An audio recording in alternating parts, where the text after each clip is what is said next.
Bulldozer पे सख्त हुए थे, फटकारे थे प्रशासन से लेकर नेताओं तक को। वीडियो सामने आया अदालत की कार्रवाई का तो छा गए थे। लगा था कि न्याय शब्द को परिभाषा मिल गई है। न्याय सिर्फ हो ही नहीं रहा बल्कि होता हुआ दिखाई भी दे रहा है। दिन बदला और केस बदला तो फिर भाषा भी बदल गई, तेवर भी बदल गए। जहां बात आ गई जाति की तो फिर ना जगह देखी और ना खुद की जिम्मेदारी को समझा।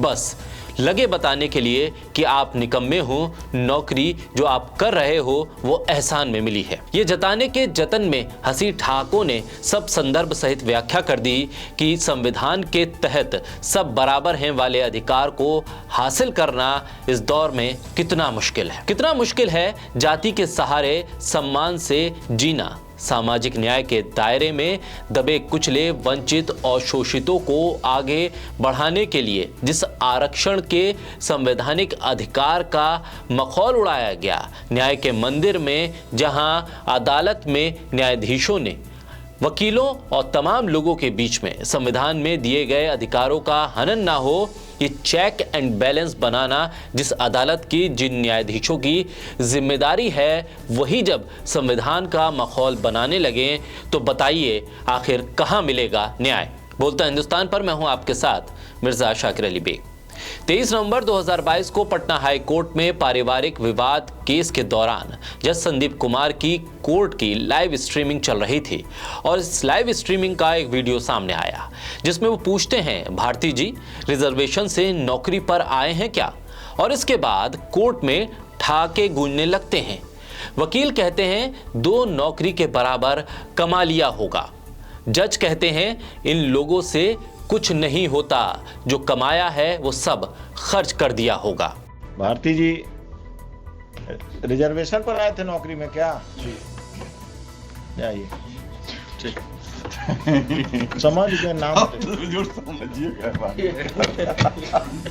नंबर 41 2 नौकरी के बराबर तो हो गया होगा। नहीं ये सब कुछ नहीं होता। इन लोग ये बेचारा पैसा जो कमाया होगा खत्म कर दिया होगा। इस वीडियो के सामने आने के बाद सोशल मीडिया पर लगातार तल्ख प्रतिक्रियाएं लोगों की सामने आ रही है। सोशल मीडिया पर यूजर प्रोफेसर दिलीप मंडल कहते हैं कि 23 नवंबर 2022 को पटना हाई कोर्ट में पारिवारिक विवाद केस में संविधान का मजाक उड़ाते ये जज।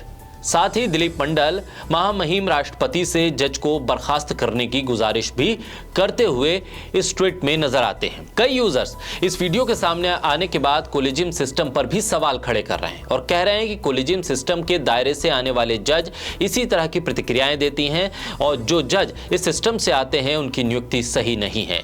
आरक्षण पर पटना हाई कोर्ट के जज संदीप कुमार का मामला कोई पहला नहीं है। इससे पहले दिसंबर 2015 में गुजरात हाई कोर्ट के जज रहे जस्टिस जेबी पर्दीवाला ने आरक्षण सिस्टम पर कमेंट किया था जिस पर देश भर में बवाल मच गया था।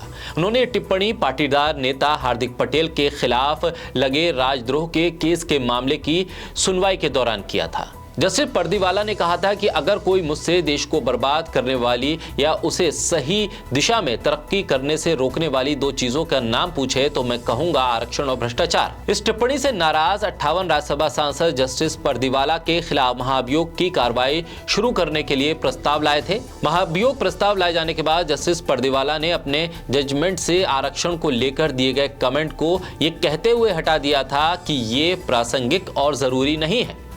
अब सवाल यह है कि क्या जज संदीप कुमार आरक्षण पर अपनी टिप्पणी को वापस लेंगे या फिर जज संदीप कुमार पर कोई कार्रवाई होगी?